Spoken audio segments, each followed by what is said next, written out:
జపాన్లో దేవరా సంచలనం చూస్తే ఫ్యాన్స్కి అయితే మైండ్ పోవాల్సిందే. ఆ డీటెయిల్స్ అన్ని చూసుకునే ముందు మన ఫిల్మీ బాల్ ఛానల్ని లైక్ చేయండి, షేర్ చేయండి, సబ్స్క్రైబ్ చేసుకోండి. Hello movie lovers. Young tiger NTR, Janhvi Kapoor జంటగా కొరటాల శివ డైరెక్షన్లో రూపొందిన పాన్ ఇండియా చిత్రం దేవరా బాక్సాఫీస్ను షేక్ చేస్తుంది. తెలుగు రాష్ట్రాలు, యుఎస్లో రికార్డు వసూలతో సంచలనం సృష్టించిన ఈ చిత్రం జపాన్లోనూ అదే ఉత్సాహం చూపిస్తుంది.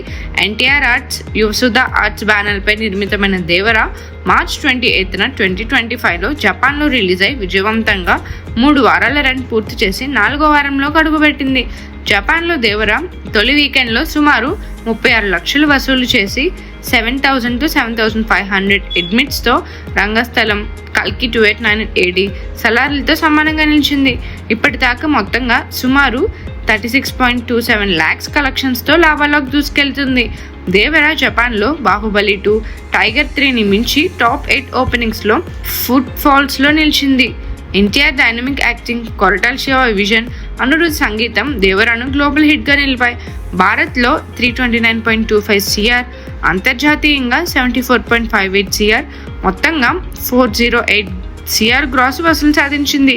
తెలుగు రాష్ట్రాల్లో 215.81 CR అత్యధిక వసూలు రాగా హిందీ వర్షన్ 66.72 CR సాధించింది. సీక్వెల్పై అభిమానుల్లో ఆసక్తి నెలకొంది. 2026లో షూటింగ్ ప్రారంభం కానుంది. మరిన్ని మూవీ అప్డేట్స్ కోసం, ఫిల్మ్ రివ్యూస్ కోసం ఫాలో అవుతూ ఉండండి ఫిల్మీ బాల్.